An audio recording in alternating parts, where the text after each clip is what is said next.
Previously on the Game On podcast.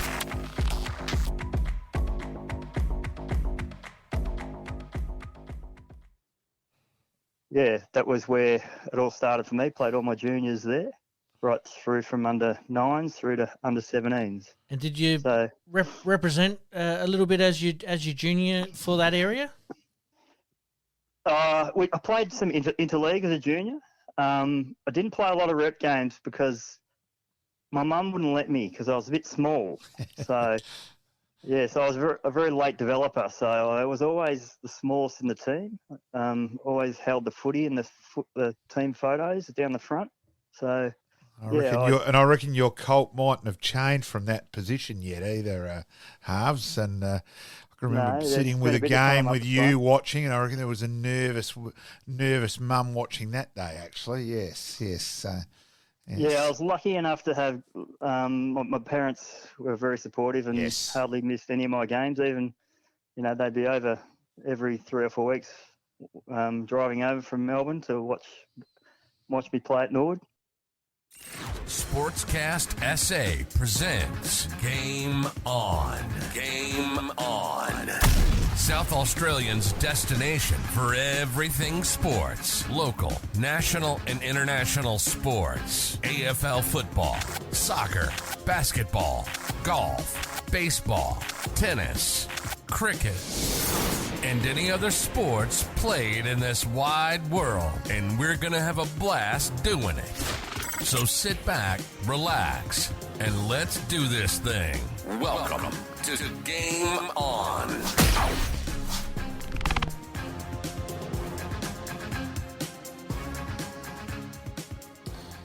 And welcome to Game On. My name's Pete. Once again, Malcolm in the studio, and Anthony Harvey. They're fantastic in part one. They're just talking about some of his junior rep days back at home in Victoria.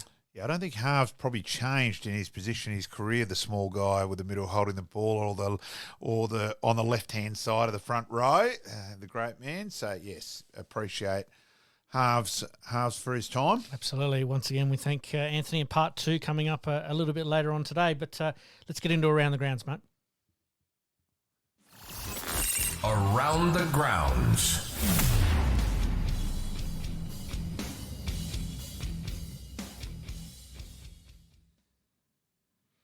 All right, and to kick us off, as per usual, the SANFL W, the SANFL, some cricket, some interesting tactics going on there, mate. I don't know if you've seen it just yet, but we'll talk about that as we go along. But let's kick off with the AFL, and let's play a little bit of a grab from Kenny first up. I'm going to turn up to work and work really hard with all my people, all my staff, and all our players to make sure we can turn this around really quickly. Where we are right now, we've got an opportunity to go back to work straight away and change some of the narrative that we've earned. Chris just said, post-game, he said the worst bit about winning today was that you were booed. What's that like in the stadium? It shows you that sort of negative image. It's not fun. It's not what I enjoy. It's just what the reality is of my job. If you can't cope with it, you probably shouldn't be in my job. I can cope with it. I don't enjoy it, but it's not my favourite time. But my favourite time is watching my team play well. Is it unfair? No, well, I don't make the rules on unfair and fair. I work on what I can control, and that's my job inside the footy club. Everyone's excited about the midfield possibilities that you had. In your mind, why isn't it achieving the results that everyone expected? Oh, look, I think it's shown to be able to achieve it at certain times, but it hasn't been able to consistently achieve it. And I think there's a fair bit of, look, it's a really hollow comment from me right now, but I think there's an enormous amount of upside in our midfield group. They are very, very young more often than not around the ball. And we have, Jordan Sweet playing today, not a lot of AFL football. So we get that. It's not going to be absolutely super all the time. We get why people think that there's some excitement around our footy team in the midfield. We agree. But it's not always going to be as consistent as we'd like it to be. We would like it to be really consistent, like, the Brisbane Lions have been over the last 4 or 5 years. We've shown that we're okay, but we're not. I've said this a few times. We're not one of the best teams in the comp. We sit below that. Everyone agrees. We have to keep working to change what our results have been to make sure they turn around and become what we need them to be. All right, that's Kenny, obviously, with his press conference after the Brisbane loss. Brisbane coming to Adelaide and sort of giving a little bit of a lesson to Port Adelaide along the way. And Kenny just looks like he's devoid of confidence, not only as a coach, but he looks like he's lost a little bit of the playing group. Yeah, look, I agree there. It was probably where, for mine, it was more damning on Sunday in terms of Nord-Port. I would have thought any Port Adelaide listed AFL player on Sunday would have turned up and gone, right, bust the guts on, crash in, yep, even go the other way. But it was a bizarre performance on Sunday where Nord continually took marks inside 50 with no opponent. Mm-hmm. There was a lack of work rate, a lack of desperation by several guys. And, yeah, for mine, I've got way more questions about Port Adelaide, where they're at after that. Yes. The whole weekend to think, yeah, it's not only confidence, but where in the hell's the bit of pride? And, yeah. Well, it was very Port Adelaide-like, if I can say it that way, in that, players, are trying to get back into an AFL team and yet they're not performing at the level they need. And let's talk about the SANFL and Port and the Crows just for a second while we're talking about it. Last year and the year before, they made finals. Yeah. So that's a bit more of a damning stat on their development. Exactly. And we've talked about Adelaide ad nauseum about their development, but Port Adelaide's being shown in the same light right now that their development is struggling. Oh, and just, okay, I'll name one player, Frankie Evans. I was bitterly disappointed with him on Sunday with just lack of effort. Mm-hmm. I'm not worried about him missing goals or whatever, but just where in the hell a couple of times was some desperation and to go, hey, there's spots available next week. I want to play. I want to play AFL footy, and, I just don't get it. I really don't. It takes a fair bit as a footy moron to shake my head in disbelief, and I was on Sunday with Port's lack of effort. I watched the game on TV, and I just was saying to myself that this is Port Adelaide-like. The day before, obviously, trying to honour their 2004 heroes and Nord obviously trying to do their 84 and 2014 teams, really did the job that they needed to do. And I know we're not talking SANFL right now, but Port Adelaide have been known to dig in when the times get tough, and we're not seeing that at the moment, and this is where I think the coach may have lost the players. Well, you lose with dignity, you lose with effort, requirement of bash and crash and have a crack. 162-point combined losing margin on the weekend. And, I think we all thought, I thought Port Brisbane, 50-50 game. Yeah, being here in Adelaide, I'm in the same boat. Here in Adelaide, I'll go for Port. If in doubt, go the home side. Not surprised that Brisbane won. No, me either. But not the way it happened. Not that method. Yeah, it was bizarre. Yep. Have Port Adelaide misjudged their premiership window? Look, I think at the start of the year, I went on. Hang on. Yeah, I think Soldo's okay, but he didn't ever really set the world on fire. He was serviceable at Brisbane. Jordan Sweet had been very good at VFL level, but hadn't had many AFL opportunities. I thought, okay. And with the midfield that they've got, or but we think that they've got. They recruited what they supposedly to plug the gap. I thought, Thatcher, fair few questions about him from his time at Essendon. Yep. And Radaglia, well, geez, he's been at Geelong for a long time, didn't establish himself.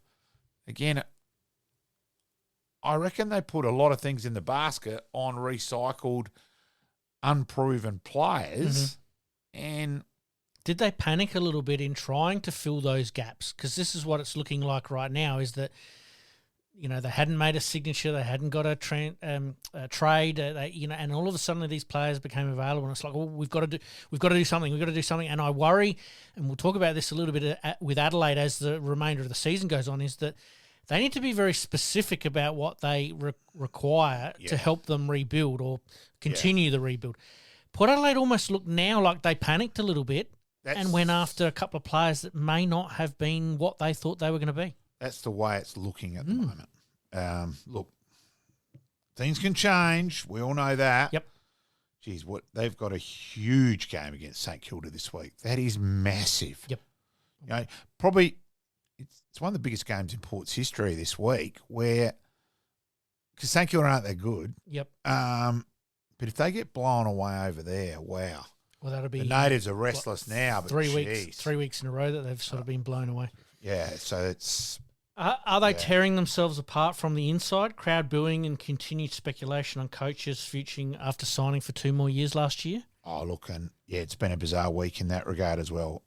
Look, what are your thoughts on board members and presidents and everyone being on TV and radio? I don't believe you can do both. I've said that for ages. I don't believe Mark Rasciuto. I don't believe Warren Treadway can do both. You've got to do one or the other for mine. I don't mind. You want to be in the media and critique, that's fine. Yep. If he's just in the media, what he said, and agree, not a problem. But you can't be on the board. That guy's got a 2-year contract and that. Now, people are saying, oh, hang on, he was the member-elect, well known that he didn't rate Ken. Well, no, hang on. You've all got to be pulling in the same direction. And for mine, I don't believe he can continue at the moment. I believe he should have had to resign by now. I think it's totally untenable. Treadway you're talking about? Yeah. Yep. Yeah. I just don't believe you can. I think he got led down the garden path a little bit, but those little comments don't help. It was dumb. So we'll flip the side. Adelaide are in just as much massive bother. Yeah. But they all seem to be on the same page. Yeah. Somewhat. Yeah. I just shook my head. He should have said, look, I'm a board member. I can't comment. That's what he had to say. Yep. I am not in a position to comment. But if he said that. But then if he's elected by the members to voice his opinion, and he's been very strong on the Hinkley contract extension right from the get-go, if he says nothing, is he in danger of not doing what the members elected him to do? But you do that at board meetings. You don't do it on radio. Yeah, fair call.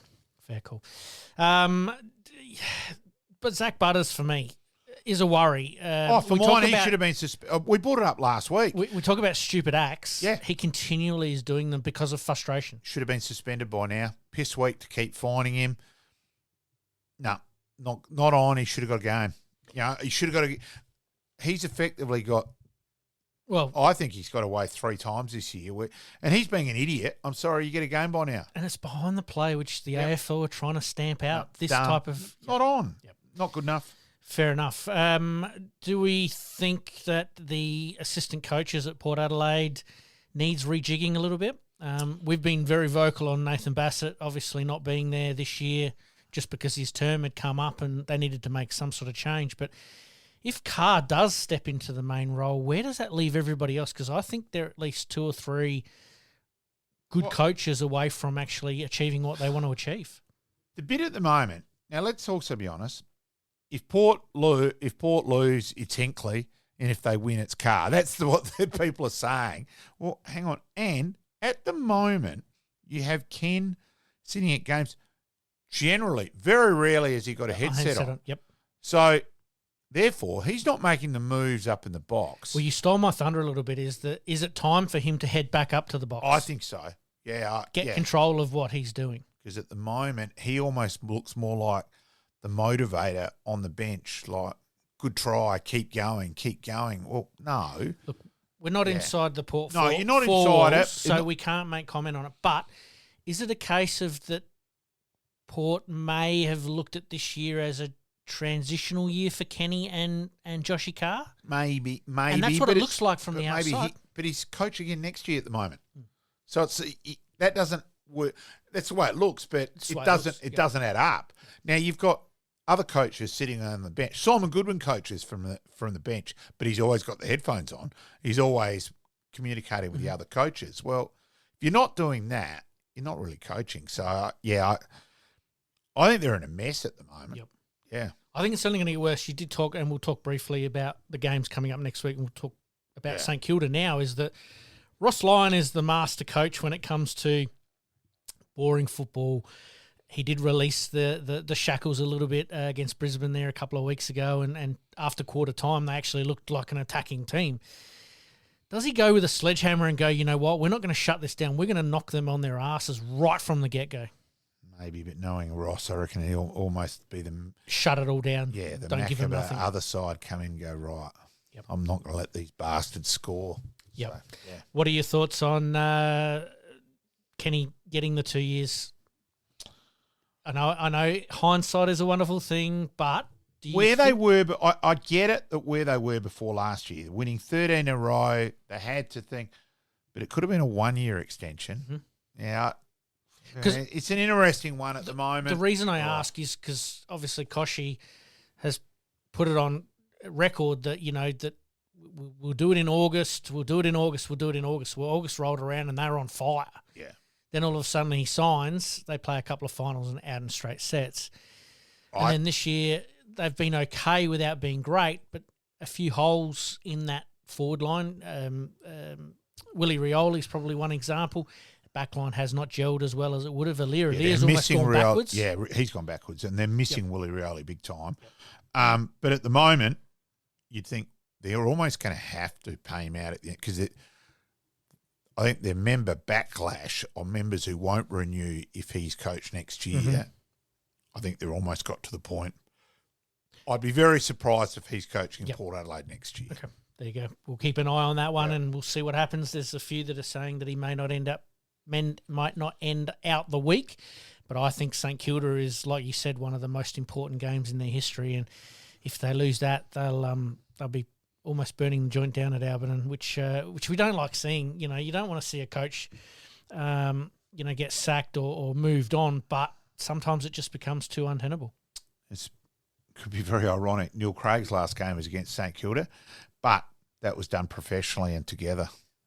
Where this one, well, Hinkley might come out and go, look, I'm done. But at the end of the day, it's probably someone from inside the club that has sort of said maybe you might need to move on. Yeah. It's a messy situation. All right, let's move across the road to Adelaide. Adelaide obviously had the bye last week, but it's their best week for ages, Adelaide. Spotlight being taken off of them during the bye week, which was probably the best thing that could have happened.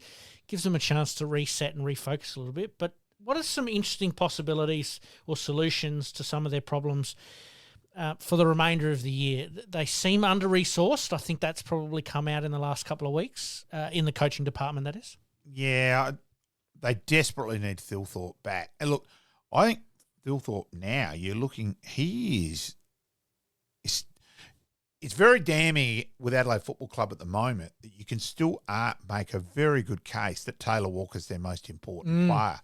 Now, at the age of 33, that's a huge worry for the future. And he's got a contract on hold at the moment as to what the next... It's all his injuries and all that, so we just got to wait and see there. But Adelaide Football Club desperately need Thilthorpe to come through and be an A-grader. Now, he's hardly played. Now, there's talk that he's going to be bought straight back in this week. Well, I was going to ask about that. That's a bit dangerous, don't you think? Either way on that. But, they do tick off of how much training you've done. It's all sports science. And, hey, they've got Burgess there. That's part of that reason. So I'm not so much that way, but I'm saying if, and let's be honest, he's only showed promise at times. He hasn't gone through yet. A bit like Fogarty. Yeah. He's got to be if he doesn't develop into an A-grader, I think Adelaide are in a fair bit of pain for another rebuild coming, and realistically could be down for another 3 to 5 years. Is Taylor Walker still being in that forward line hindering the Thilthorpe and Fogarty progression? Well, Thilthorpe hasn't played this year, so we can't say that. No, we can't say that, but I'm saying in the last few years. No, I don't think so. I think he needs to teach them where to go to and where to run to, and I still don't think Fogarty's great in that regard. No. Beautiful kick, beautiful grab, but footy nous, when to hold, when to go, when to use the arse. Yep. I think there's still a lot of things there, which Taylor Walker is very good at teaching.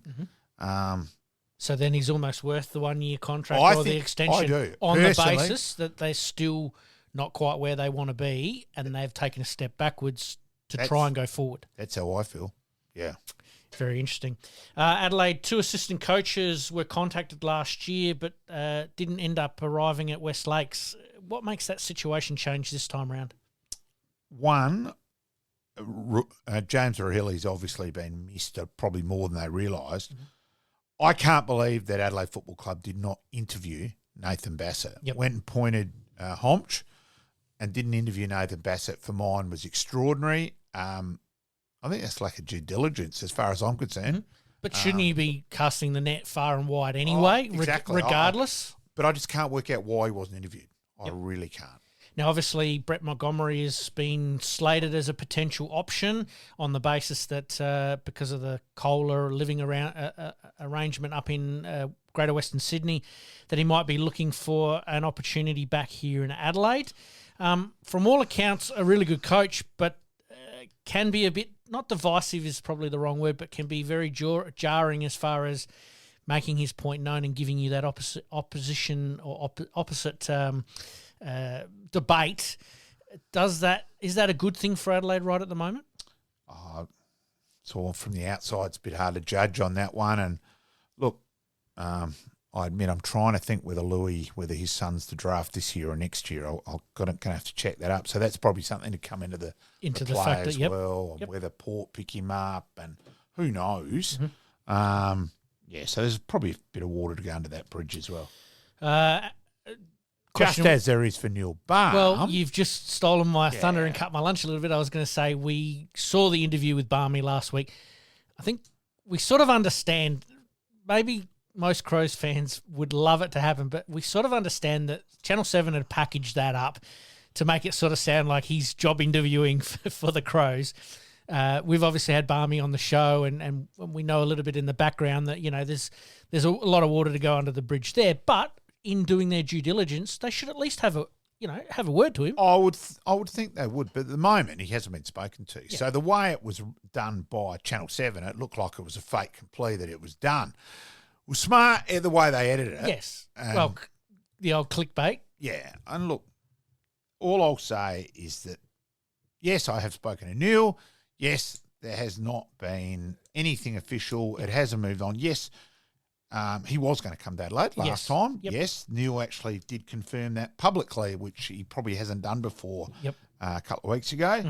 So that was coming. So, look, it's a possibility, but... Now, is that something that the AFL might get involved with? No, that decision? No, it'd be Adelaide. Just straight up Adelaide? Straight Adelaide Football Club and chat with Barmy and how much he wants to do. He's probably not really sure. Yep. And what role it'd be. So there's a lot of things there. There's put it this way, it could happen, but there's a lot of water to go under the bridge. A hell of a lot of water to go under the bridge. No, fair call.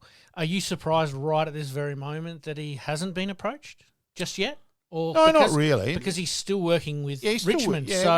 Is it a case of Adelaide being the nice guy here and waiting until things are done and dusted at Richmond before he makes that call?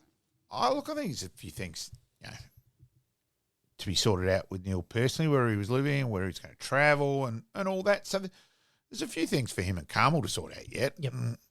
Look, as I said, a lot of water. Let's just wait and see. All right, we'll obviously talk more about Adelaide next week. We'll run through some of the results very, very quickly, and then we'll get on to the AFL hot topics.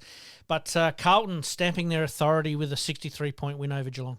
Yeah, they were just way too good. It really looked like the challenger versus to Father Time has caught up with Geelong. I've got this, again, bit of a question I noticed, and we'll find out a little bit more tonight. Where are you on the Patrick Dangerfield tackle? I didn't think it was that bad. I thought he did try and bring him to the ground. I thought he did try and turn. For mine, it's not a... Because he could have... He could have buried him. He could have pushed forward and buried him. And then you would have gone bang, one or two games for sure. But for mine, I did think he tried to do the right thing. And it is hard. It was actually... There was a Nord player on Sunday where we thought he may have been possibly, but it didn't. And spoke about with him after the game, and he said, geez, I was thinking on the tackle, I was trying to do this and that. So it has made it bloody complicated what the players are trying to do and trying to think of at the time. So it's not as instinctive anymore. Yeah, and out of that, I for mine, I thought Patrick Dangerfield on that one deserved the benefit of the doubt. That's how I felt. And I agree with you 100% there. The only thing that is a question mark for me is the pinning of the two arms. I know. But when you're making tackles, no matter whether it's 25 years ago or it's these days, your objective is to pin both arms and do the tackle. It's more about where you're dropping and how you're dropping. And I thought Dangerfield relatively executed that to perfection. So anyway, the Giants and Sydney. Sydney once again taking the Battle of the Bridge by 27 points. Yeah, and I thought probably the final margin flattered GWS a bit. They probably took the foot off the pedal, but still well had it under control. Yep. Melbourne just getting up over North Melbourne by 3 points. Yeah, probably game had gone another minute or two. It might have. So the D certainly stopped. I admit I went to bed at 3/4 time. I thought, no, that game's Done over. Yeah. What are your thoughts on North for the last month and a half? Because they've at least there's some progression. There's some competitiveness now, isn't there? Essendon won by 30 points over the West Coast Eagles. Now I've got on my hot topics. Do we trust Essendon yet? Even though they did beat the Eagles by 30 points in Melbourne? I thought it was a bit damning them against Carlton, where Carlton, I thought, did that on the bit and did that pretty easily, that game. So, Essendon play Collingwood in a couple of weeks. I think there's a few more tests. For me, the jury's still out on Essendon. Do you see them making the finals? I think they'll make the 8, but where they are at the moment. Big worry. Fremantle getting up over the Suns. Yeah, big game that. It really was. And they kicked the first 2 goals of the game, the Suns, and you thought they've come to play. Yeah, maybe here because we were following it at the home from the home of football. Mm-hmm.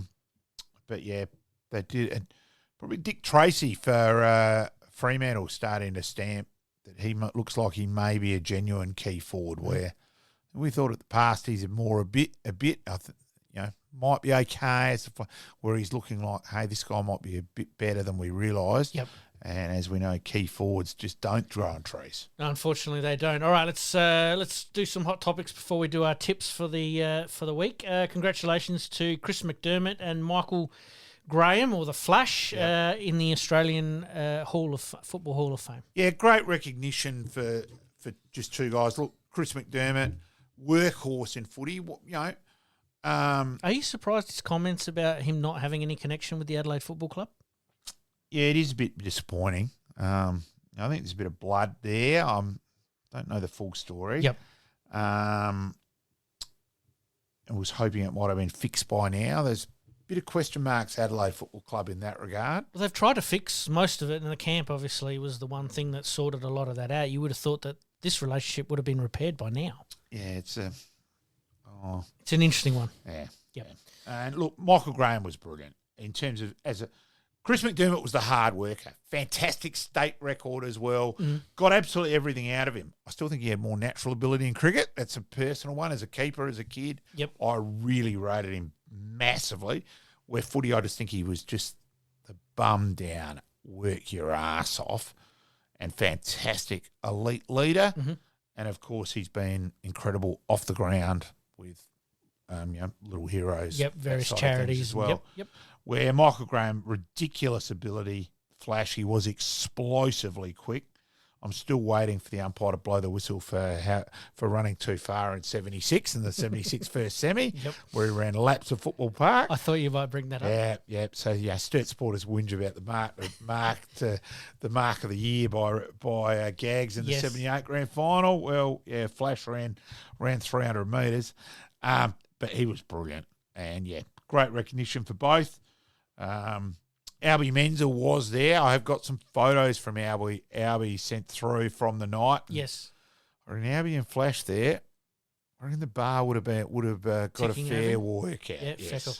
Obviously, you mentioned at the end of last week's episode about Fred Chock-a-Block being recognised. I think that was a nice special touch, not only for you personally, but I think that for the Australian Hall of Fame there to recognise it. But unfortunately, they've done something where they've unfortunately passed on a player that was still alive, and yet the AFL was a bit slow to come out and sort of say, look, we made a mistake. It's all good.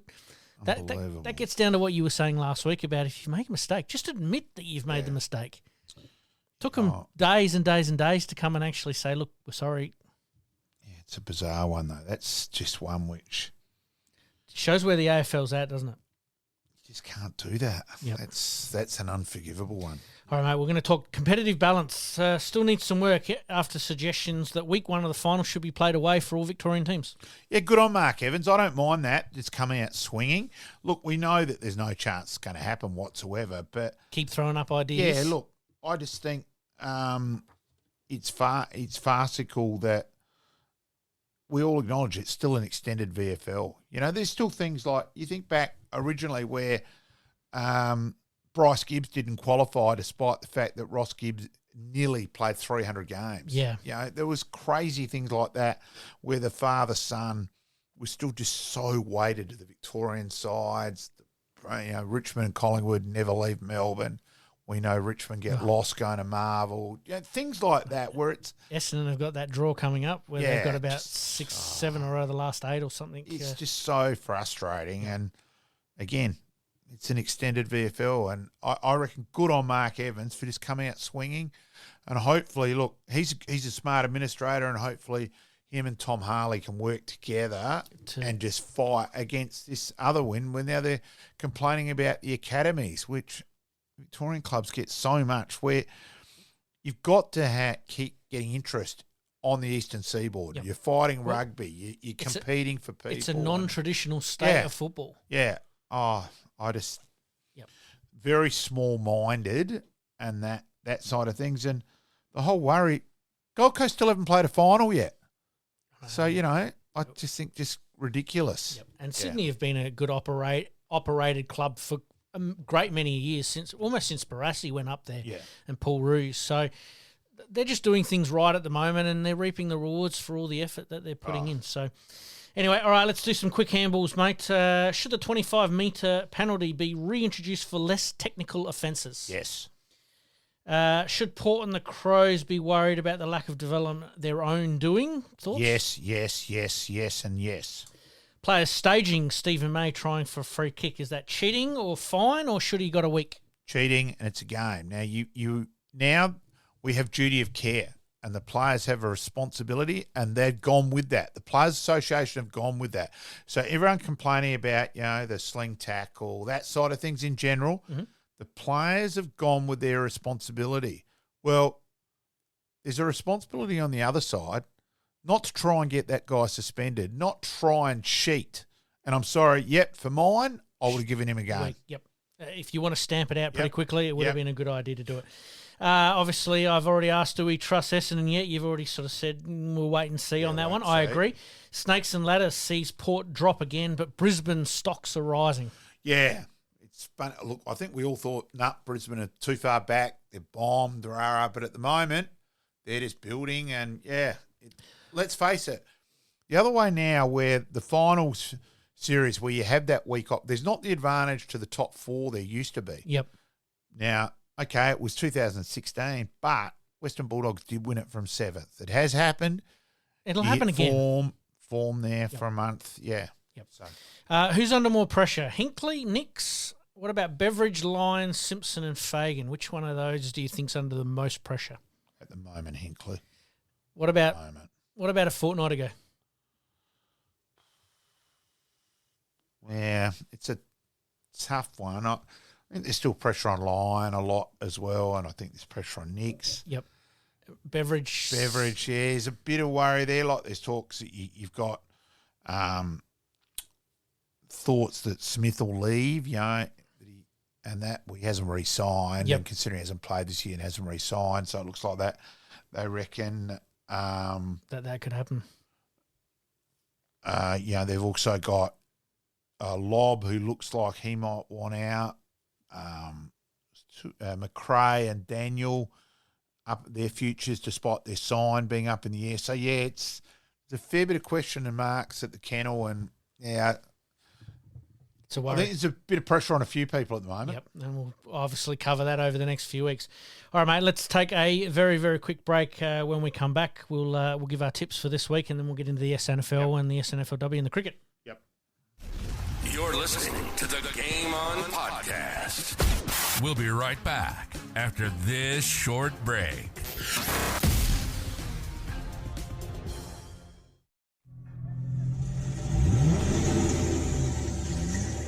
dents and scratches putting a dent in your day? Introducing Roger Steen Crash Repairs Adelaide, your trusted solution for automotive woes. With over 2 decades of expertise, Roger Steen Crash Repairs guarantees top-notch service, restoring your vehicle to its former glory in no time. From minor dings to major collisions, our skilled technicians handle it all with precision and care, using state-of-the-art equipment and techniques. Roger Steen Crash Repairs saved my car. It looks brand new. Fast, friendly and reliable. I wouldn't trust anyone else with my vehicle. Don't let accidents slow you down. Visit Roger Steen Crash Repairs Adelaide at 14 Penner Avenue, Glynde, for quality service you can count on. And here's a special offer just for our listeners. Mention this podcast and receive a $100 discount on your repair. Roger Steen Crash Repairs Adelaide. Excellence in every repair. All right, let's do some tips for this week. Friday night, the Lions v Melbourne. I'll go the Lions. It's up in the Gabba, so I'm going to go the Lions as well, and going on recent form. North Melbourne and the Bulldogs. This becomes a bit of a tantalising game on Saturday afternoon. Yeah, I'll still go the Bulldogs. Sydney v the Dockers at the SCG.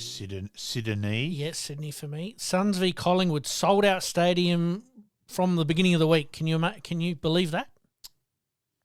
It'll virtually be at least 50-50. If anything, Collingwood will probably have more support up there. I'll go for Collingwood.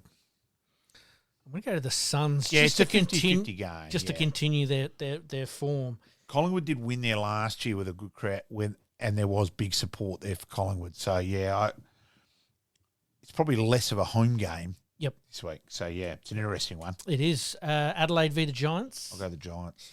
I'm going to go the Giants as well. Geelong v Essendon. This is a good test because Geelong are going to be... It's at the MCG. Okay, I'll go Essendon since it's at the G. I'm going to go the Cats just. St Kilda v Port Adelaide. We did talk about it earlier. It's a big game. I still don't trust St Kilda. It's at Marvel, and that's the only reason I'm going to pick St Kilda. Port have got a fantastic... I think it's 10 out of their last 11 against St Kilda. So surely that turns at some stage as well. Toss the coin. I'll go the Saints. At home, I'm going to go the Saints as well. Richmond v Carlton. Too many injuries for Richmond for me, and obviously being a Blues man, I'm quite happy that they are showing subtle signs of improvement. And it's more than subtle. Well, yeah, but it's a slow progression. Yeah, I like the tag who's come in. For mine, Chincotta. I like Chincotta, how footy smart he is. He does a lot of 1%ers. Just some smart blocks. Yep. Just contributes. I really like him. He just opens up other players. That makes it a lot easier for the likes of Cripps and Walsh and anybody else squirting through there to do their job. And to finish us off over in the West there, West Coast Eagles v the Hawks with Harley Reid. Looks like he'll be back. Yeah. Oh, geez, I wish he'd been back last weekend, but yeah. Interesting. Yes. All right, let's move on to the SANFL. Obviously, half the teams had a bit of a bye last week, as they did the week before. But we'll start off with Norwood defeating Port Adelaide in the premiership reunion from 1984 and 2014. Yeah, and it was good to catch up with a few of the guys after the game. I didn't get to anything else, unfortunately, for the weekend. We've spoken about that off air. Mm-hmm. But great to catch up with Greg Thomas and Schmarley and a few guys in that after the game. Yep. K-Mac was over from Melbourne and that side of things. And really good that Norwood could actually celebrate, those premierships against the traditional rivals. I know that Port Adelaide and Port Adelaide in the AFL, it's not quite the same as what it used to be, but at the end of the day, you can only beat who you're playing on the day, and Port Adelaide is still under that one banner, aren't they? Yep. Sturt just getting up over North Adelaide. I was going to say Northern Territory for some reason. I don't know why. Sturt getting up over North Adelaide there. A bit of a dour clash there, and North Adelaide got the jump on Sturt. Yeah, and then Sturt just a bit too 5 points of difference in time on. So it was game up for grabs, but Sturt just finished that little bit too strong. Very polished, and obviously them being back at Thomas Farms Oval, only oval, where they've got, I think, their next couple there as well. So they've done the hard work playing away while the oval was being resurfaced, and now they're reaping the rewards. And Glenelg doing what they needed to do against West Adelaide. Yep, just did what they had to do. Absolutely. All right, let's move on to round 12, Port Adelaide v Central Districts. Centrals for me. North Adelaide v Woodville West Torrens. Woodville West Torrens. Woodville West Torrens for me. Sturt v West Adelaide. Yeah. Glenelg v Adelaide. Glenelg. And the Panthers v the Redlegs. Nord. I'll go Norwood there as well. Some interesting matchups there, but Norwood back on top of the ladder by percentage. Glenelg obviously sitting second, and Sturt sitting third. With a raft of teams, obviously Sturt, Woodville West Torrens, and Centrals. The five's been decided, so there's a gap then. Yeah. And just without double, triple checking it, it looks like everybody that's in the five is playing everybody outside the five this week. So we should see basically the five remain where it is. It's now jockeying for it'd be position. interesting if there's one upset, because at the moment that looks a really easy round to tip. Yep. All right, let's move on to the SANFL W. Some good results for South Adelaide over Glenelg and Norwood over Centrals in the semi-finals that were played last weekend. Yeah, and Shelby Smith announcing her retirement. Shelby's been fantastic ambassador, one of the dominant players of women's footy. We have a few of the leaders have retired. You know, Jess Edwards from North and that side of things. But yeah, it was down the wire, and Nord getting up by 5 points. Centrals were 2 goals up in the third quarter, and Nord came home there and missed a goal where Nord hit the post, and Centrals took the ball down, and their half-forward line and the siren went. So, Nord needed a bit of luck. They had been a little bit unlucky a few times there, but we've said it probably 3 or 4 weeks out from the finals that South Adelaide looked like the team to beat. Yeah, I think Norwood drew with Glenelg the last time that they met. Where do we sort of see that game playing out? Obviously, the preliminary final this weekend. I'm going to go for Nord. I think Nord's just displaying a bit better form. You know, Glenelg's form overall has dropped a fair bit as well. Mm-hmm. So I'll go there. But, yeah, I just think South a fair bit in front of either, really. No, fair call. Obviously, it being played at Strata Arana Stadium there, Saturday the 29th at 12:15. So, obviously, any of the SANFL W fans get on down. We reckon South might be the team to beat, but, hey, you got to get to the big dance and anything can happen. Yep, exactly. All right, let's move on to cricket. Australia didn't finish the T20 they would have liked or wanted themselves, but a bit of controversy with a Afghan player going down like he'd been shot in the back of the leg with a few overs just gone and a bit of rain delay and everything like that, and now it keeps Australia out of it. I know you're not a T20 fan, but I've never seen anything like that happen on any sporting field, let alone a cricket field. Look, a lot of things queried there. Look, for mine, I think there was a few things. A bit of the timing when the games weren't great back here either way. Look, I can't deny I'm not 2020. I actually like 2020 at community level. I think it's got its place there. For mine at international level, it's just a ho-hum. And like, if Australia lost a test series, I'd be, devastated. Yeah, we're 2020, whatever. Yep. Yeah, that's me. Look, pretty average performance where they, losing against Afghanistan.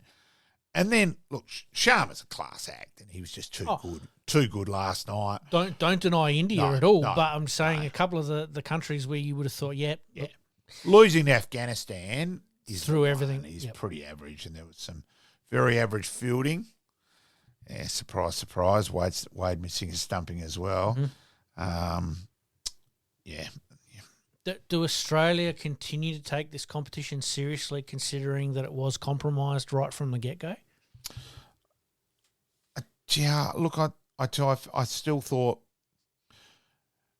and interesting enough, you've got it on the running sheet, Marcus Stoinis just hasn't ticked the boxes. There's still I think he's had a lot of opportunities to not come through in the crunch. He's done it occasionally in almost dead games, whatever, but just when it matters. And where on the we'll flip the coin here and go Travis Head. Absolutely brilliant in the last game, trying to save, obviously, Australia's neck a little bit. And he, since 2020, 2021, has really stepped up to the plate when they've needed him the most. Yeah. And, so the reason I ask whether Australia take this seriously, and I know you're not a T20 fan, but the reason I ask it, and it sort of leads me into my next point, is the promotion of cricket in general, is it as good as it can be? It's not. I still think it's a mismatch. Like I hate the programming. I hate how much the Sheffield Shield is ignored. And look, I think that's going to, and it has. You have a look now with Australia's batting. It's nowhere near the depth we used to have, especially. Mm-hmm. Stark's probably only, not sure how much longer he's got. They're lucky that they've had a superstar in Cummins come through, but I'm not sure where the next batch is. There's no one bashing the door down. Mm-hmm. There's not there's no young Ponting coming through where you went, shit, we've got one coming. This guy's going to be great. The two heads. Or you had Adam Gilchrist dominating a Shield final here, where those of us who followed Shield cricket were going, hey, this guy's really special. Hasn't debuted yet, but you wait and see. And other people going, hey, is he that good? I said, yeah. Mm.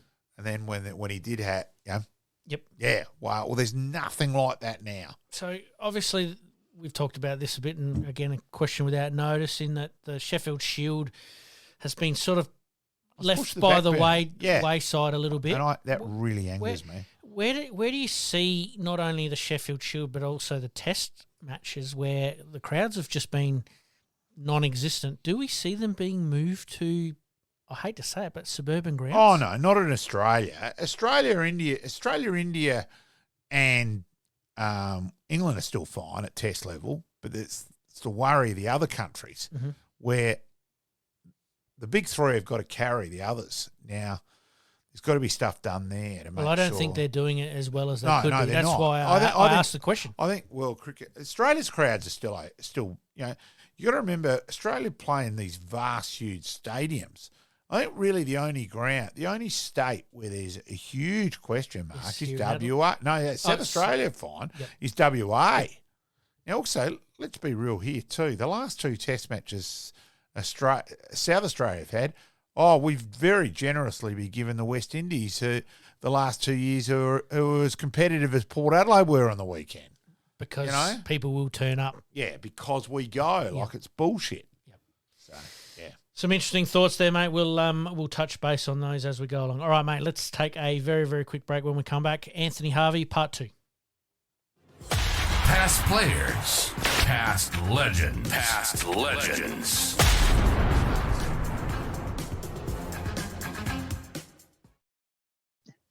I admit, it was just relief when we won that prelim final.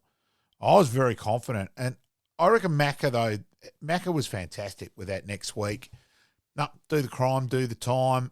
No, we're not going to try and do anything stupid. We're not caught bullshit. No, I was guilty. Move on. Yeah. I remember at the start of that grand final week where there was a lot of noise made about taking legal action and getting the lawyers in, and I remember being pulled into a meeting with, with Rhodey and Macca and a few of the other leaders, and Macca I remember standing up and just saying, "Nah, this is not happening. We're just moving ahead. We've got a job to do, and we're not going to sway from what we have to do." So, as always, Macca's team before himself. So, yeah, it was no surprise really. And so any different nerves with being acting captain for the GF at all halves? Yeah, more for the media, I guess you have to do, which you're just not used to, I guess. So, being thrust in the spotlight a lot is probably not an area that I jump up and down trying to get. So it's not you. So it was a bit daunting for me, but an honour at the same time. And there's always, even when I did the next year I was co-captain with Macca, and then I took over for him. I always thought it's such a hard act to follow because I've played with one of the greatest captains ever. So I was a totally different captain to what Macca was. So I guess you've got to do it your own way and not sway from that. And of course, Well, hang on. Let's just go back a second there. You've obviously come over from Victoria. You moved on from St Kilda, come to Norwood. You finally get to play in a grand final. You've talked about obviously being the acting captain, but what are your memories of the day itself in the way that, obviously everything transpires a little bit differently on grand final day? Was there a sense around that everybody, that the job needed to be done? Yeah, I think my most vivid memory started the day before at the parade. And I remember we getting introduced and just looking across to the port team and then looking at our team and thinking, we should be okay here. We should go in with a really, a bag full of confidence. So, and I could see that our players had that look too, that we were. And there was we had that all season. We were very confident in what we'd done. We had a couple of hiccups along the way, but we didn't really sway from what we did. And Rhodey was really good in keeping us on track. So, that day before, and then the day of, it's a bit of a blur, but there's certain moments that I really remember. But overall, it's hard to recollect everything, and because it's such a big day, and even afterwards, it went on for hours afterwards, and just seeing so many people back at the parade I'd never seen anything like it, so it was unbelievable. And that night, so upstairs with you that night, and I vividly remember Robert being blown away by how many people were there. And he said, "Hey, we wouldn't have got any more than if St Kilda had won." He generally couldn't believe it, and I may have had a fair few at that stage, Pete. And I may have said, "Look, pal, you might be the best footballer in the country. We don't really give a stuff about that. Where in the hell's your bloody better half tonight?" And he had a bewildered look, and you burst out laughing, and bewildered. You'd obviously had more than a few at that stage, and he sort of looked at. What the hell was that? But then he laughed. So it was amusing in terms of that regard too. Yeah. So there's a couple of stories there. Like I remember him being a bit overawed by and taken aback about like meeting Macca, and I think Aishi was there. Yes, I reckon, and he was going around getting autographs off some of our players, and I think he went to get Macca's autograph, and Macca just laughed at him and said, "You're kidding, aren't you?" So, but that was the funny thing is that weekend actually doubled as his Bucks weekend. So okay. So he'd booked that weekend thinking that, or hoping that we'd make the grand final, and it did. So, and he just come off the 97 grand final loss the week before to the Crows. So he'd had quite a big week, and then he'd had his Bucks weekend. So, and the Saturday night before, he'd gone out, as you do on your Bucks, and had a big night, and gone home and crashed back at the hotel. And as your good mates do, they managed to lift his mattress and carry him out of his room into the elevator, down the elevator, into the foyer, and leave him there to sleep in the foyer. So he woke up the next morning with a young family checking in, looking at him. So in just his jock. So he had a big weekend. So I was surprised he was still, coherent. No, he was fine still, actually. And I thought it was, I thought he showed, in all seriousness, I thought he showed a hell of a lot of character. Look, and obviously showed you two are pretty close, and the Harvey family in general, very close and very football-orientated family. But I thought he showed I thought it was fantastic that he was there. It could have been easily enough to go, nah, I've had a guts full of footy. We've lost the grand final. I don't want to be around. But no, he was fantastic. Yeah, he always showed great support for me in my footy. I even remember, I think, when I did get delisted to St Kilda, I think he rang Bernie Quinlan, who was coaching Fitzroy at the time, to see if I could, get a pre-season out there. So, he did look out for me, which I'm grateful for. So, yeah. You both sort of stole my thunder a little bit there. I was going to ask that, obviously, Robert losing the 97 flag and then you winning the SANFL 97 flag. Was there a little bit of a rivalry there between brothers going, I got one, you didn't, or was it a case of don't poke the bear? All. Being a staunch Saints sport at the time, it was hurting me just as much when they lost. So yeah, it was a hard one to take. And I remember because we had the prelim final the next day after the AFL Grand Final, and I remember waking up the next morning feeling drained, and I know I didn't play that well in the prelim final, and maybe that had a lot to do with it. Maybe I was just mentally drained from watching the grand final the day before. So, and so then 98 we sort of blew it a little bit, and then 99 we'll keep moving, and you go whatever direction you want here, halves as well. So with 99, you were carrying injury. Sponge, Scott Rodney Doreen started on the bench carrying injury. Yeah. And we knew that we were right on the edge of hitting the wall. And ironically, probably Scott Rodney should have come on a few minutes earlier, as it turned out, because he dominated when he came on. But I reckon Roddy did that really well, coached well. And, we were a Lenny Pascoe mark away from a bloody spoil from Tom Carr, from Roger Jones, from winning the flag, mate. So it was a bit of frustration there. It's such a fine line. It is, isn't it? Back in those days, there was no rotations off the bench. So, and like Scotty would have been, in the starting lineup, if he'd been fit, but it was just, when do you bring him on? I went in with a hamstring tear, which I think I lasted a half or so. And it was such a great final series for us. Like, we came from fifth, and we just got over the line on a couple of those games. Oh, that's right. Yeah, the Eagles we game. weren't expected to win. Yeah. So I think we went in with no expectations. It wasn't there was no pressure on us. I think all the pressure was on Port. So and we were sort of riding that wave of winning a few close games, and we're up and about, and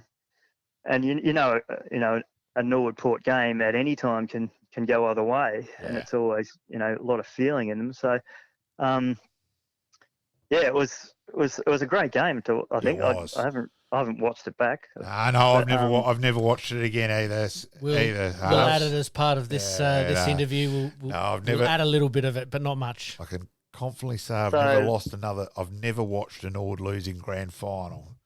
I made myself watch a grand final I coached in again. Is the only time I've done anything without, because I wanted to see. So you're saying if anyone out there wants to torture you, tie you down and make you watch a losing Nord grand final. Or the 96 prelim. So I might have been in hospital in the 96 one, crook, and a radio came off second best halves, and this nurse sprinted in thinking I collapsed. And football is that all? And I was certainly wasn't her favourite patient at Burnside Hospital. So yes. Now, in amongst all of that, you played a couple of state games. What years were they, mate? I think my first one was 96, and that was to WA. And I think I played on the bench for the first half or so. But I do remember that game was at Subiaco, and Jason Miller was in the state team that year. And he, for the first half, and it was really wet, and he just dominated that game for the first half and set up our win. So I know I live with him and he's a good mate of mine, but gee, he when he had when he was on, He was bloody good. Unfortunately, he wasn't consistent, but geez, when he was on, he could. When I started playing, when I debuted at Central in that season, he played at centre half back, but then,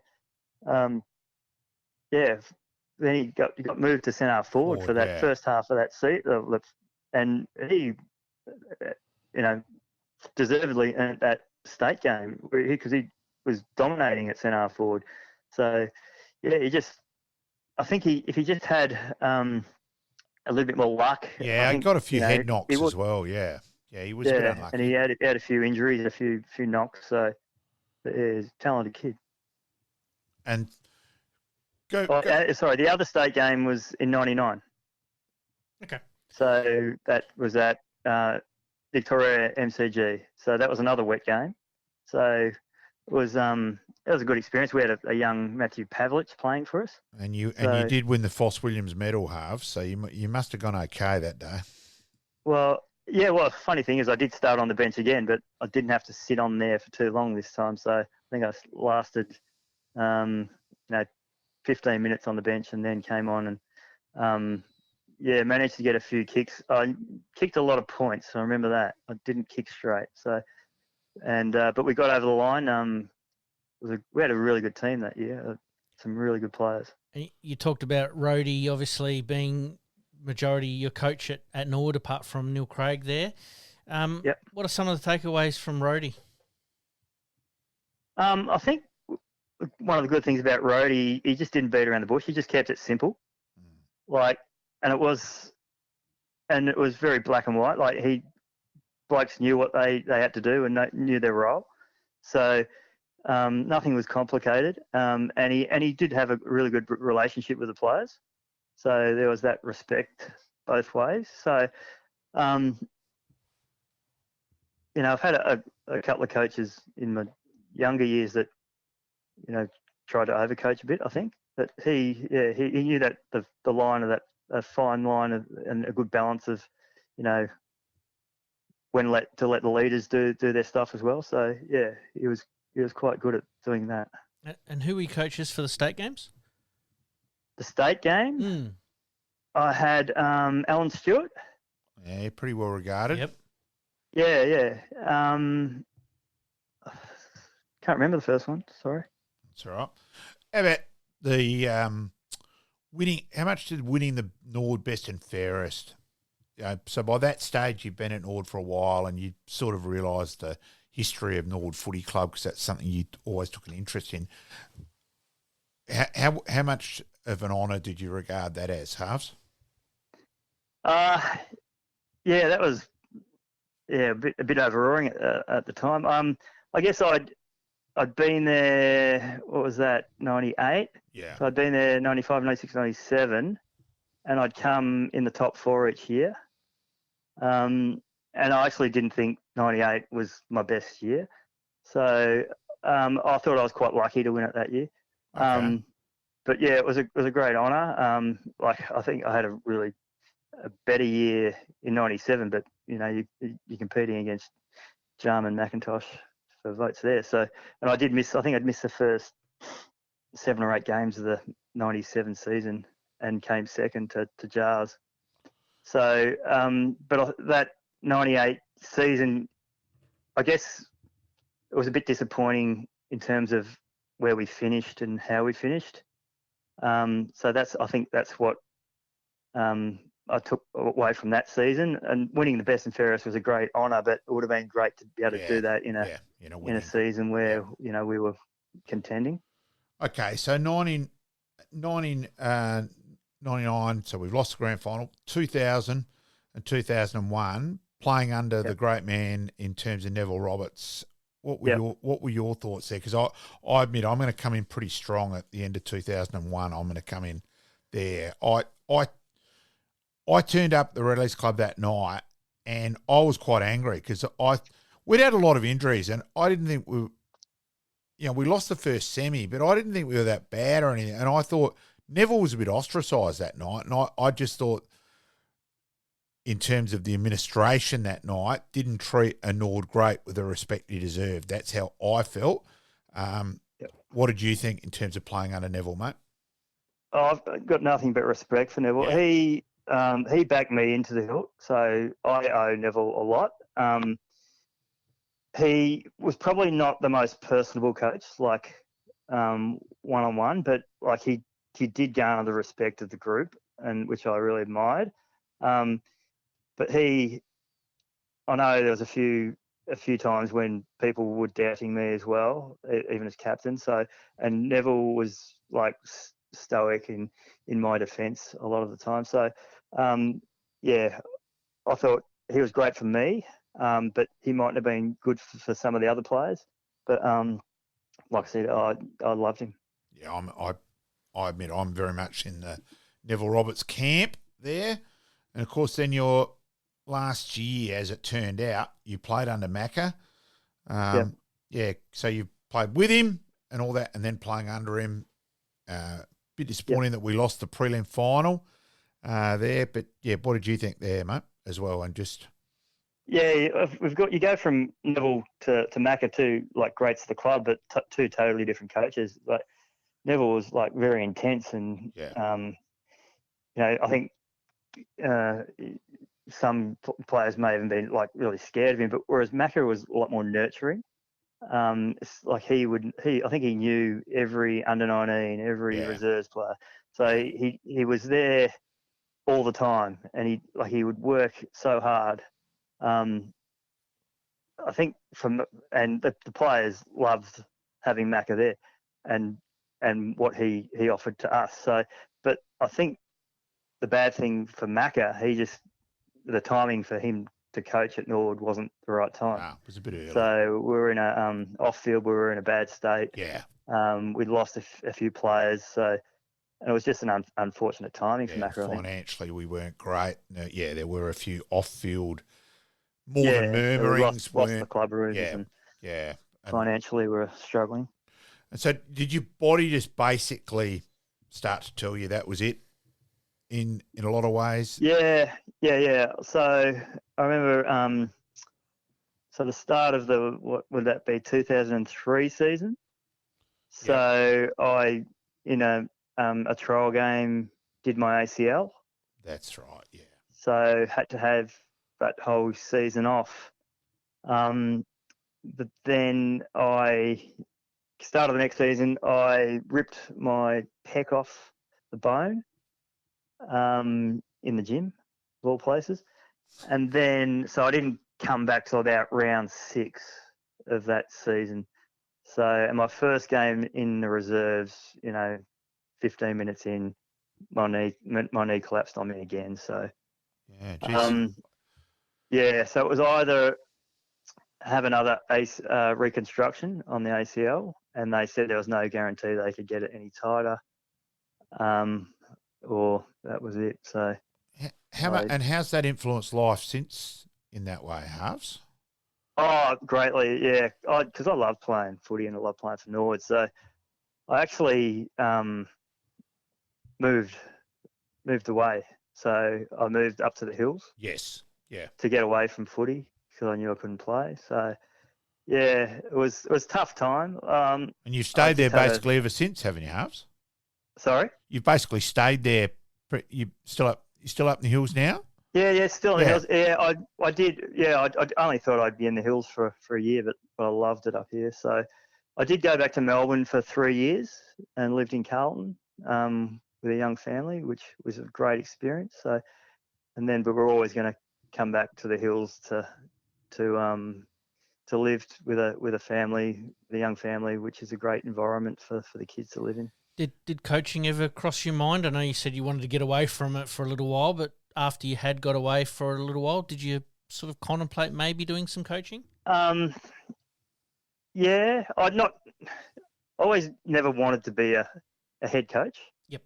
But I always thought I'd be more valuable as a mentor to kids and to players. So I've been involved with the Onkaparinga Valley Footy Club for a few years now.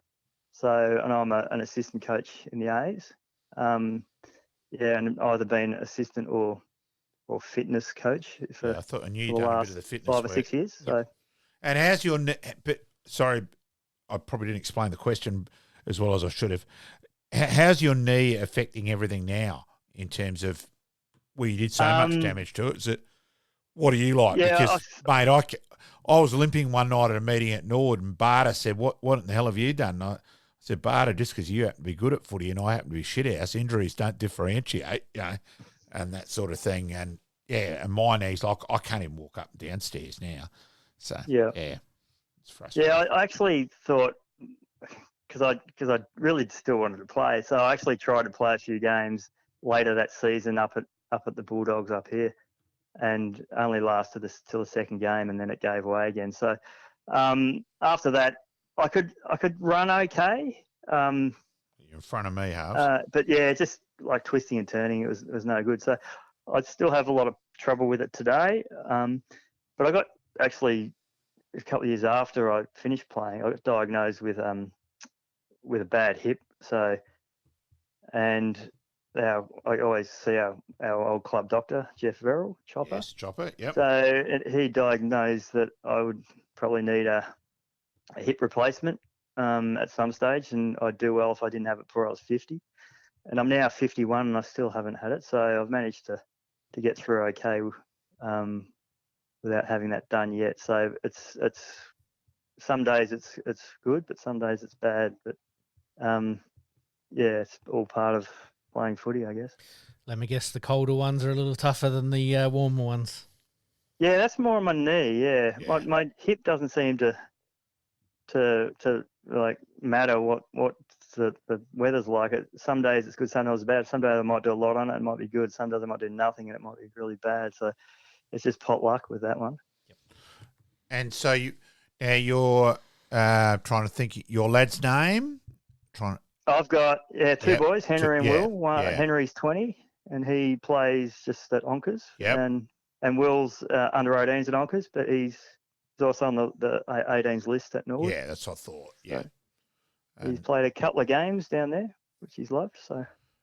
And thoughts, so the Harvey clan are certainly well and truly entrenched. It's actually interesting how many of you guys have ended up staying, like you, Dodge, Sponge, have ended up staying.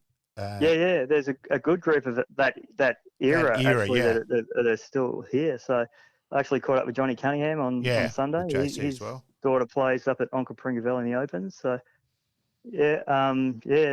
James Tyson.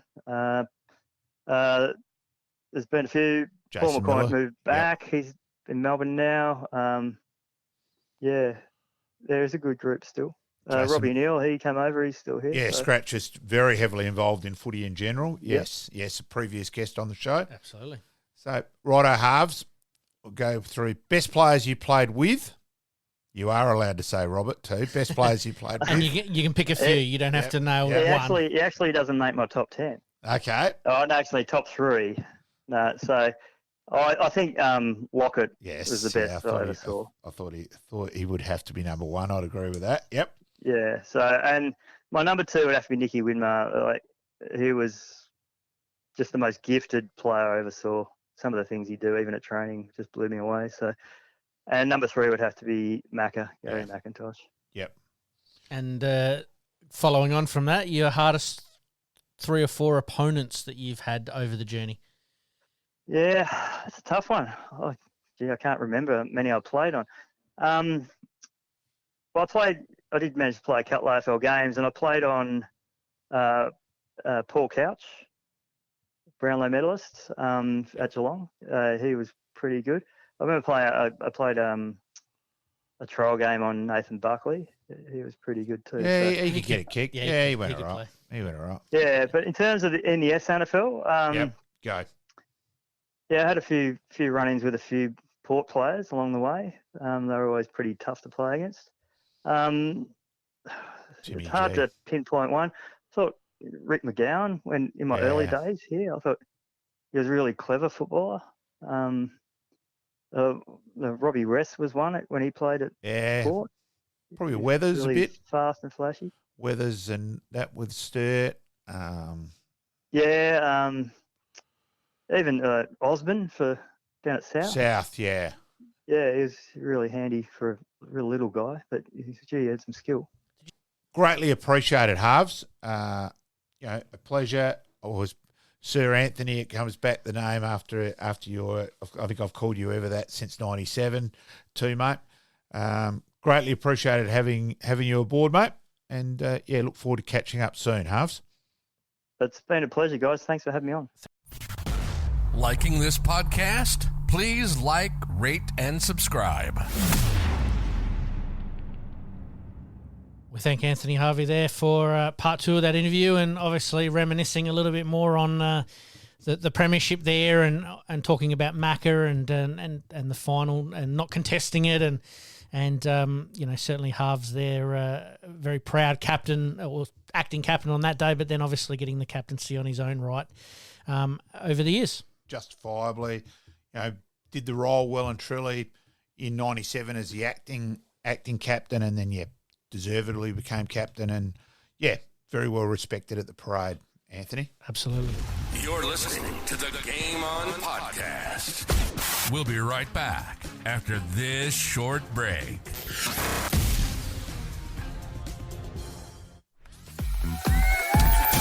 Happy days.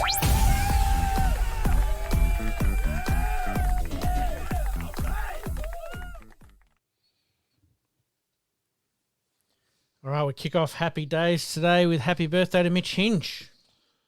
Yeah, probably a player where, again, I think there's a bit of a question mark. There's a bit too much of a gap between his good and his poor, and his disposal probably lets himself down at times. I think he's okay, but, for mine, there's still a question mark around him in general. Absolutely. Born June 26, he's professional, obviously, playing in the AFL, playing for the Adelaide Crows. He previously played for the Brisbane Lions and was drafted by Brisbane from Glenelg with the 20th selection of the 2017 rookie draft.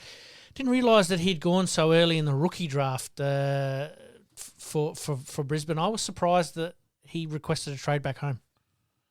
Yeah, but he wasn't getting a game much at Brisbane. He was playing mainly the reserves up there. He didn't have many games, so it's been a good move for him to play regular AFL football. And I don't think he would be at Brisbane. Mm-hmm. I think Brisbane, let's be honest, Brisbane's a fair step ahead Adelaide in their development. Yep.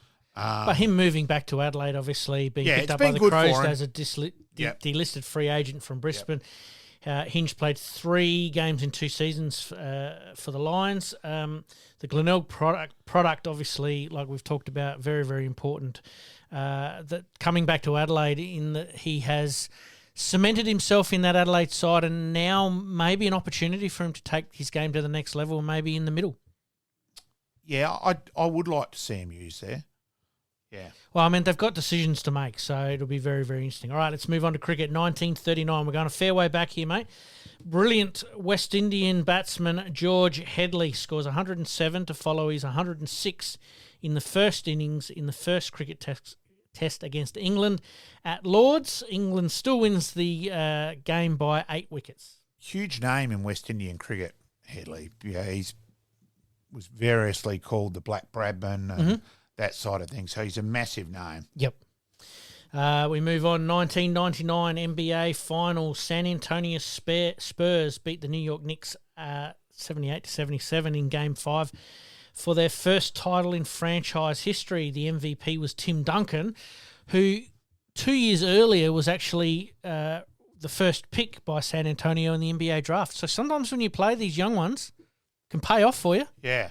Just it's funny, isn't it? Give a youngster an opportunity and they deliver. Absolutely. I think that needs to follow through on some of our AFL teams a little bit at the moment. But anyway, won't go there. 1991, world in tennis, with a world ranking of 591, Nick Brown upsets the 10th seed and 2001 champion Goran Ivanisevic 4-6, 6-3, 7-6, 6-3. In the second round at Wimbledon. Wimbledon can throw up some unusual results early in the tournament, and this is one of them. It was, and it was massive because Goran was considered a grass court specialist too. So it wasn't like he was the clay court guy, couldn't play grass, and the rankings, say he should win easy and then doesn't. You're going, hang on. Yep. This is a grass court specialist. And then obviously the 2001 final against Pat Rafter, which was an absolute classic. And we saw Pat Raff to do the MND slide the other day, and Yeah. it just brings back some of those memories of that final and go, Pat was just a class above, even though he unfortunately would have liked to have added Wimbledon to his trophy cabinet. Definitely. All right, and we finish off with boxing in 1988. Mike Tyson KOs Michael Spink in 91 seconds in Atlantic City for a cool payday of $67 million. 91 seconds, mate. It'd get you through the week, wouldn't it? Yeah. Just. Yeah. Absolutely. All right, let's move on to extra time, big finish. Extra time, big finish.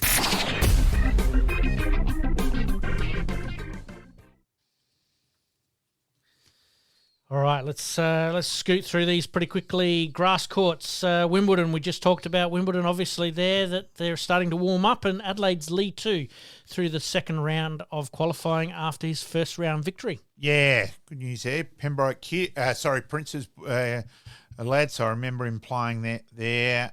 Look, I love Wimbledon. I'm grass courts. It's tradition.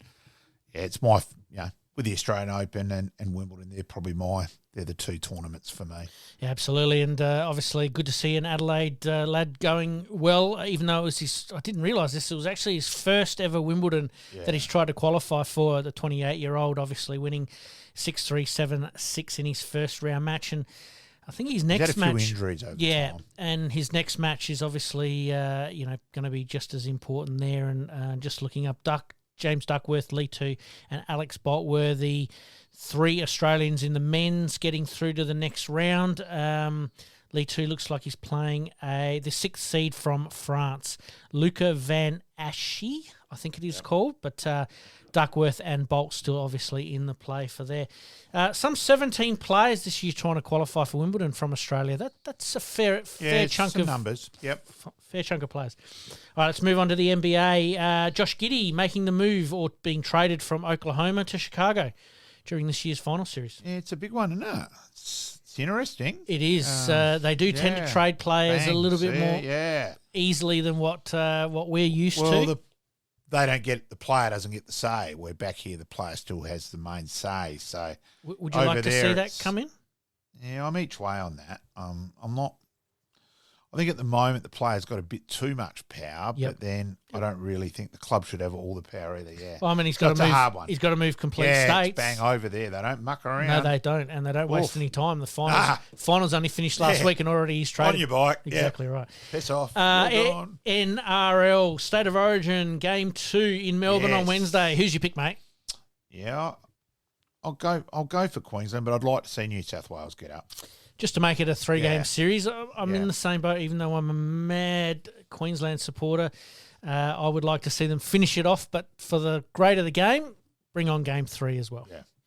All right, let's talk soccer, mate. We were hoping to get Mary on today, but not feeling as well. But we will get her on next week to talk a little bit more about Adelaide United and what's going on with their recruiting process. But the Australian Cup, the final 32 has been settled and the draw has been given now, and Modbury Football Club and Campbelltown Football Club are right in the mix of it in the final 32. Yeah, and we thank Paul Bowden for bringing that to attention, and don't worry, I'll be working on Paul Bowden with Bowden Air Conditioning in this next week. Absolutely, mate. Yeah, and thanks for Paul, seriously. But, yeah, so great for Modbury and Campbelltown, and could be some fairy tale games there, real big games against the David and Goliath sort of matchup. So, be really interesting to see on the 30th of July how they go. And each of the three Adelaide teams, Campbelltown City, Modbury Jets and Adelaide United, are all actually playing away. So, good opportunity for some of those Modbury City and Modbury Jets to get some travel points up on the frequent flyers. And get on the car. Yep. Enjoy some time away, and hopefully they go well. They're playing Campbelltown City are playing Moreton City Excelsior, and Modbury Jets are playing Fitzroy City, and Adelaide United are playing Blacktown City. So we'll keep an eye on that. We'll speak more with Mary about it next week, and we'll go from there. All right. Live Golf. Some of the change of dates for Adelaide looks like it's going to happen. Yeah, it looks like it's going to be earlier on in the year. Seems to chop and change a bit there, but there's still probably trying to work that out where it fits in the equation, where the Adelaide's got such a good reputation. Yep. So, yeah, it'll be interesting to see. Where do you see that fitting with the cricket and the tennis? I know the tennis is probably a touch earlier in January than that it might not clash too much, but the cricket's probably the big one. Yeah, probably as long as it's not clashing with the test match here, which I don't think it will. No, because from memory, aren't the not. two tests I think it's earlier before Christmas? Yeah, earlier. So I think in that regard it's okay. Yep. Scottish Scheffler in his 6th win for the season, but not before some vandals storm the green on the 72nd hole. I'm all for protesting and doing it the right way, but that is the wrong way, and you're not really getting your point across properly, are you? No, we could probably go to town on a few things. We could. All right, let's move on to a couple of general things to finish off. Congratulations to Chris Flavel, who won the gold medal at the disability pairs at the Australian Open for the lawn bowls, which has just finished off last week. Yep.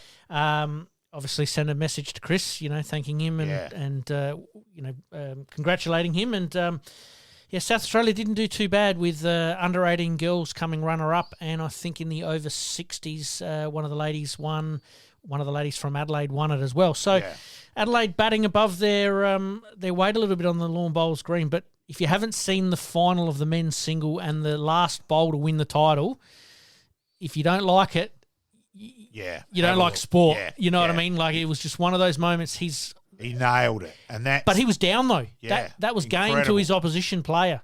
Remarkable. It was. And I'm not a lawn bowls person. But if you look at that in and thought, bloody hell, that's pretty specky. And for his 6th title, Aaron Sheriff, we're talking about there. All right, the netball, we're going to follow this up a little bit more next week, obviously, with the SANFL W starting to finish up. We can concentrate a bit on the netball, but the Thunderbirds are doing pretty well at the moment, so we'll touch base with them, and filling out the definitely entertainment centre each week means that they're doing something right. Yeah, very good crowds. Yeah.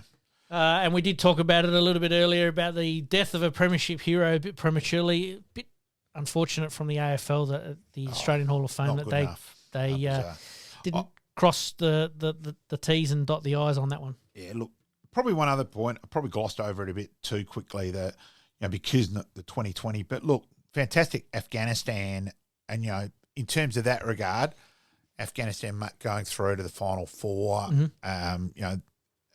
in that way, it's huge for cricket globally, and that side. So that's great. Yep. Yeah. So I probably that's your good for the week. Yeah, it is. That's probably I glossed over it, and I didn't mean that. Just go, well, Australia lost. Who cares? Mm-hmm. It's more the point. I'm not a 2020 fan. But I don't think I gave that and that's why enough due recognition. And that's why I probably asked at the time, is the promotion of the game as good as it could be? And with a team like Afghanistan making it through to the Final Four, I think shows that it's starting to work in some of the countries. In some ways there's some great things out of it. That's probably a good way of putting it. All right, we'll leave the bad and the ugly, because I think at the moment, we covered a fair bit of the bad. This week. The bloodletting obviously and the football is one. But mate, as per usual, we I thank you for your time. We thank Anthony Harvey for his time, and as per usual, mate, we promise to do better. Thanks, mate. Thanks, mate. In this crazy world we live in, we all need the distraction. Enjoying the show? Like, rate, and subscribe. Hook up and connect with us on social media at Sportscast SA. We'll see you next time on Game On.